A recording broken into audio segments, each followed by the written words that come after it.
Hello everybody and welcome to Split Second, a 2010 Disney interactive, I believe is what the studio was called, Disney interactive game. Split Second is one of the best underrated racers of all time. It is a fantastic racer, a game I have put many hours into, and a game I have played a ton of co-op with as well. And it is unfortunately a game that never got its planned sequel due to Disney Interactive shutting down and Disney deciding to license their products out to third-party companies instead of continuing their own game development. So unfortunately, we never got the sequel to Split Second. However, we do have a fantastic game that came out in 2010 that we're going to look at today, talk about, and maybe talk about if there could be any way forward for this property. So when you get into Split Second, of course, the main thing is going to be Season. Now, Season, you're filming a fictional TV show called Split Second, and that's where a majority of the races you'll play in single-player mode take place. You also have your quick play mode, which is great for, just getting into whatever track and car combination you want. You have Xbox Live, which I'm pretty sure is offline. I'm going to highly doubt it still works. It'd be amazing if it did. Split screen, again, the mode I probably spent the most time in. It had a fantastic split screen. I also spent a lot of time in Xbox Live as well. But we're going to go ahead and take a look at the Season mode, just so we can get a little look at what the story of this game was like. So, as you can see, they're split up into episodes. Now, I have played this game a bit on the Xbox One, or Xbox Series X, I should say, since it is backwards compatible. So each thing is split up in, like I said, into episodes. So Rig to Blow is the first one, then you move into Splashdown for number 2. There is a total of 12 episodes, with each episode having multiple races within it. So you can see 30 credits available left in this one. So if we go into the first one, you can see you have a race in different locations. Elimination races, which of course, eliminate the back markers. Couple of those, a detonator challenge, and the elite race, which is like the boss fight for that section. So let's go ahead and jump into the first race you would do, Airport Terminal, which is a fantastic track, probably my favorite track in the entire game. Now, one of the things about Split Second is that there was no licensed cars, no licensed anything in this game. It was all made up. But you do have what looks like a Chevy Camaro type car, the Ryback Brawler. You have the 455 GT, which looks like a McLaren GT3 from the time. Got the Tornado, a pickup truck, most likely based off of something like a Silverado or 1500. Then you got the Iridum, which looks like a Challenger mixed with some European styling in the back. You can see these are very Lotus-inspired taillights on the car, but definitely has a Dodge-looking front. The Indus VAR. Now, this definitely looks like something that's been in GTA when you look at the front. It looks like the supercars they've included in GTA Online recently. Another GT racer. Got the S510RP, another European-looking supercar. The 510 VX. Now this actually kind of looks more like the Corvette when you look at the front. The current Corvette, of course. The 450 BRN, just another standard muscle-looking car. Another GT car in the Cyclone Special. Now this is what you get for defeating the boss, so it is the best car. So you know what? We're obviously going to go with that. You do have different colors to pick from, and I'm a sucker for a nice blue car, so we're going to go with that one.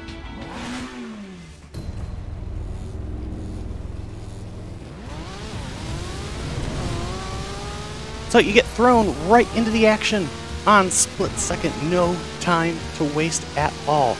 Now, the brake is a quote-unquote brake in this game. Much like with most arcade racers, it's more of a drift button. So you hold that to get your e-brake and get your drift on. And I love the HUD in this game. Very fantastic HUD for an arcade racer. All of the information on your car, instead of having to look on the side of the screens like you do most racing games. You can see we do have, now what those symbols are, those are for booby traps that you can ignite, cause vehicles to come through, all sorts of stuff. Gonna hold on to it for now.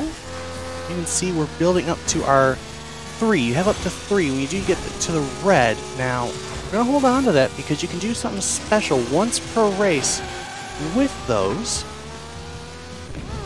Struggling right now in 6th. It's been a long time since I have played this game.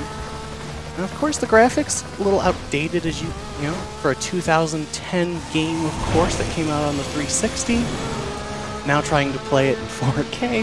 So the graphics gonna look a little outdated, but still a pretty nice looking game. Very detailed worlds around for the time, and great tracks. I mean, we're still on lap 1. It's a very nice long track. You can see what we just did there. So once per race, you can switch the route on the track. Each track does it differently as one of our opponents triggers an explosion to try to get us to wreck. We do the same and we take out a person. Now you do have to be careful with those because you could very well take out yourself as well. So yes, once per race you can change the layout of the track with if you have all 3 of your bottom boosters. Ooh, that almost took us out. See, that wasn't a very well timed one. Ooh, someone triggers the one for this. So some do have multiples like this. This is one of my favorites because it leads to, you know, you now running on the airport itself. So it changes the track. So you need to be careful throughout the race because the track can change. You can get, ooh, almost crashed somebody there. You can get, ooh, we did wreck somebody. You can get shortcuts like that. There's so much that goes on within a race. It can be hard to describe, actually. We're going to trigger an explosion, get first place, got Neuer. Take the lead for now, but we do have someone right behind us, so we might need to trigger another trap for them before they can trigger one for us as we run through the parking garage. So in classic arcade-style races, you know, Mario Kart type racers, if you will, classic just 3-lap dash. And, you know, 8 cars, pretty standard for the time, honestly. You can see all those explosions are still there. The buses are still there from previous times. So it is something I like. It's not something that resets all the time. It's something that you have to remember when to use. Be careful when to use it as a plane comes crashing down onto the runway.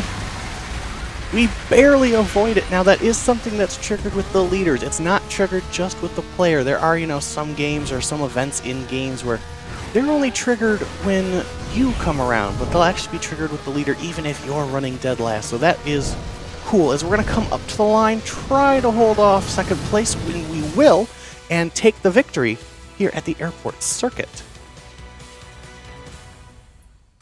In today's exciting episode, fiery obstacles will rain from above in Airstrike.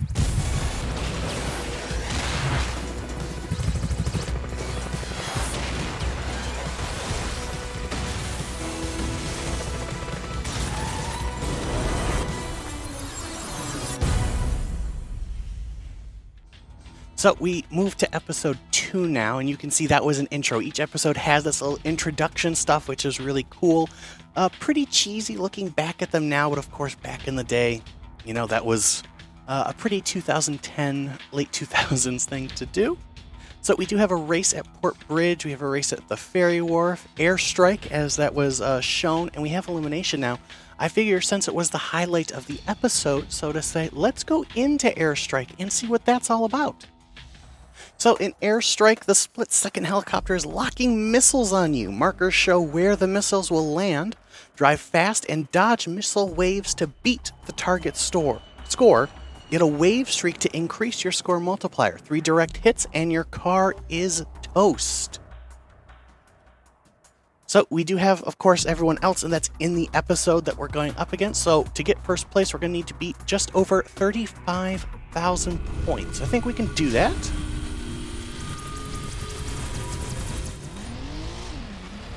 Alright, 3 lives left. The helicopter takes off in front of us.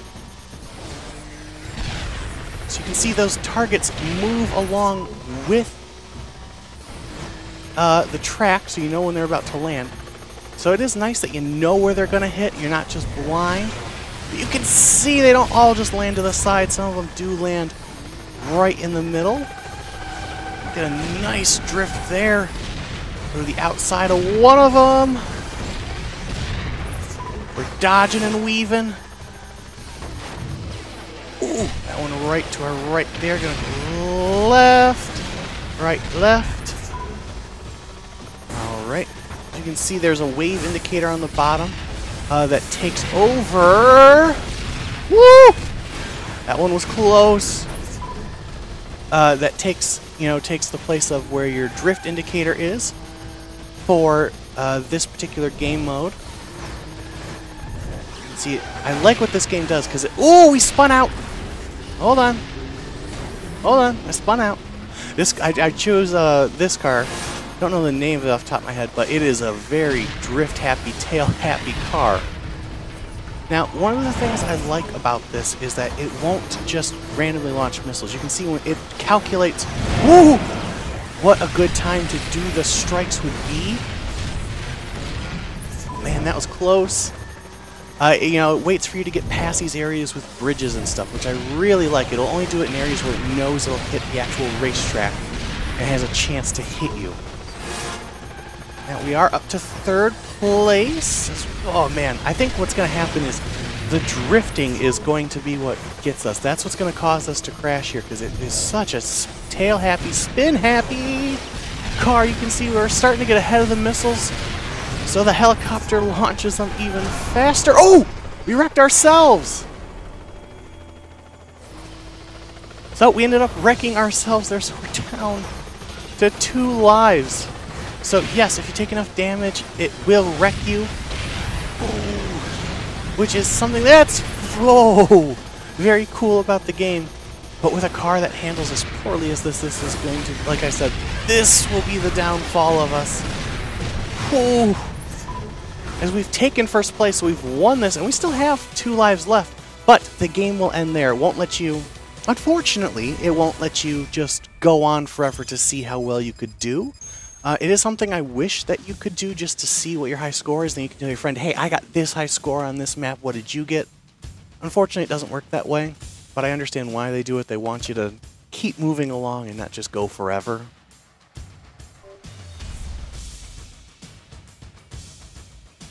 You do unlock it for quick play, and I think you might be so I might be eating my own words right there. You might actually be able to just go forever in quick play, so I don't know. I didn't do a lot of quick play, to be honest. I either did story or I was playing with friends, because to me that was the draw of this game, was playing this game with friends.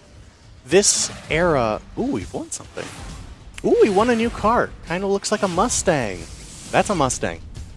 The Ryback Mohawk. These are very GTA-style brands and logos and looking cars. Maybe that's where Rockstar got some of their inspiration from for some of the new cars that were added in GTA Online. But we won that, so go ahead and move on now to a race. Underway in the terminal. Now, what I was saying beforehand, this era had a lot of great arcade racers in my mind, and I think that was the appeal of playing these online, especially because at the time I was, a middle school, high school student. So, I had a lot of free time at nights. All my friends had free time at night, so you get on, play games together, and playing multiplayer racing games was definitely a big appeal for us. You had, around this time, you had this. You also had Blur, which, to be honest, was one of my favorite games that I think got cruelly taken away from us. Another studio that went under before they could really... ooh! Oh, we barely clipped that. We crashed. But we still hold the lead. Blur was another game that didn't get a fair shake. It didn't get its sequel. I remember that game was in beta for a while, and I played so much of it. Fortunately, some of our opponents also got on the shortcut there. But you gotta time the shortcuts right. You gotta try to do it last second so the opponents can't follow you, as that guy triggered that way too soon. Now, as for this game and this series continuing, I think it would be possible. Disney, again, could very easily license this out to another maker that makes, arcade racers, something along those lines. You know, there's plenty of companies out there that do that.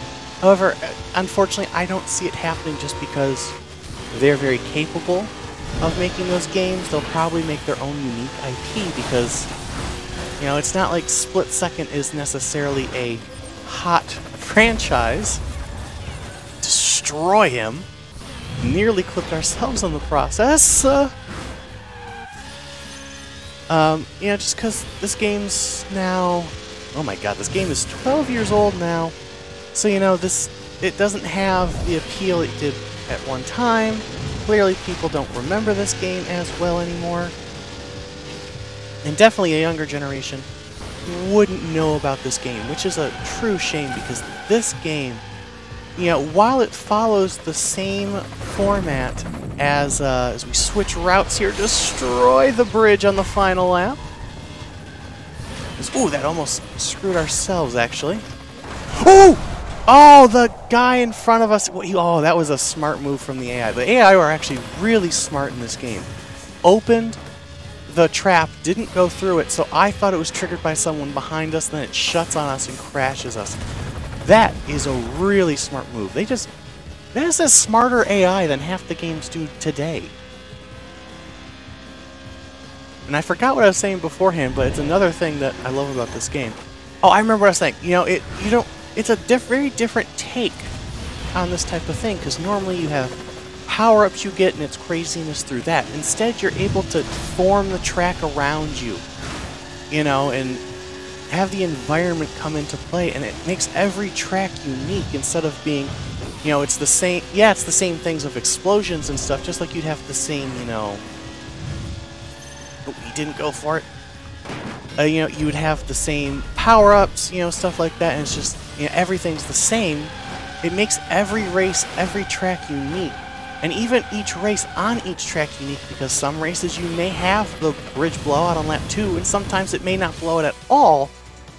So it gives the races a lot more variety than I think a lot of the type of arcade racers we have today do that follow the Mario Kart format, if you will.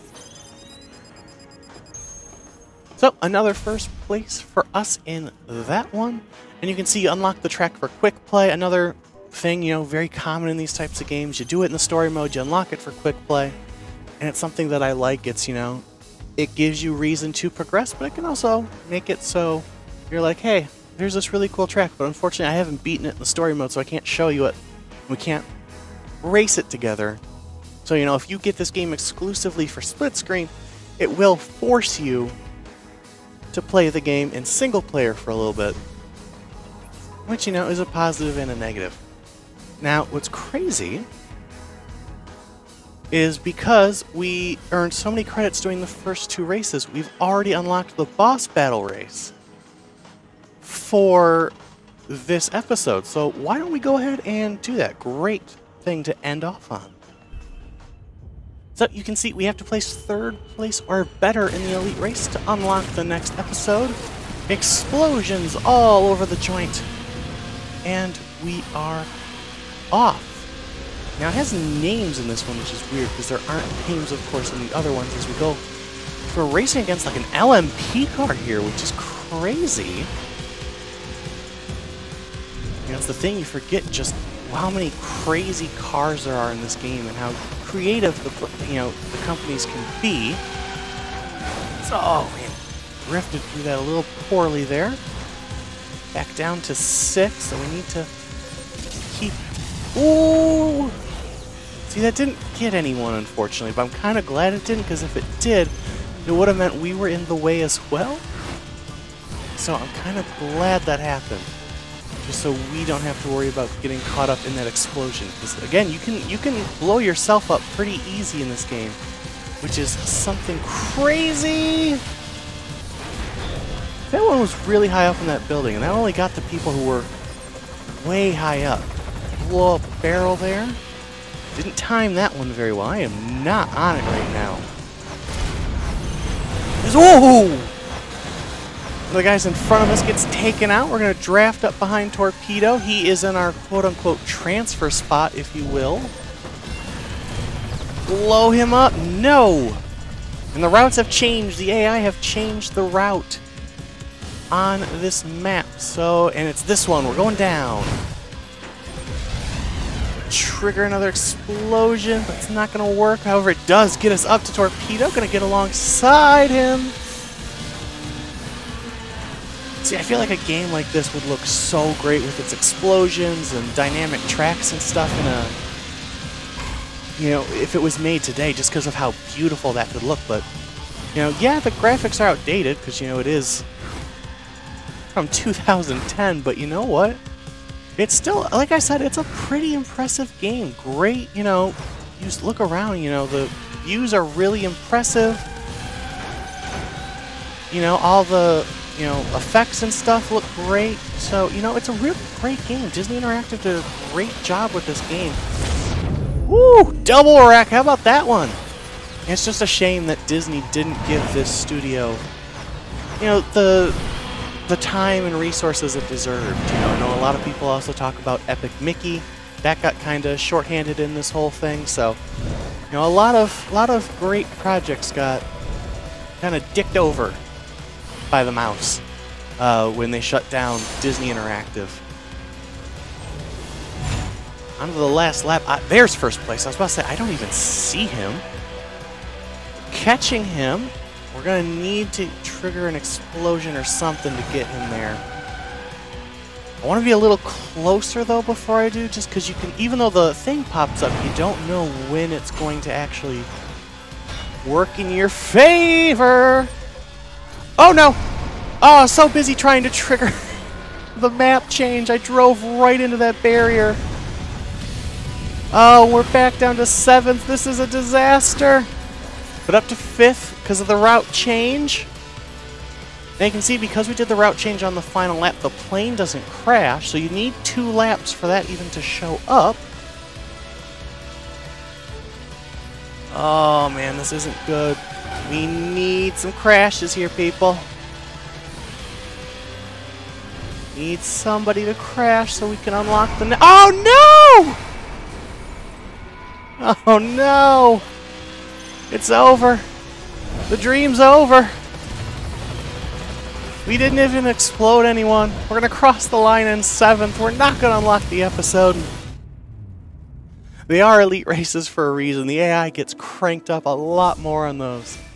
And oh, we DNQ. So we're going to have to continue working through the episode and then come back and try the elite one again. Because that was just sad. We did not do well in that one. You can see that we do get statistics, which I love. You know, power plays triggered, wrecks per power play, close calls, longest drift. That is a very cool thing that I think a lot more games should do after races. You know, not just your career stats, but you get your career stats plus the race stats. I think that's pretty damn cool.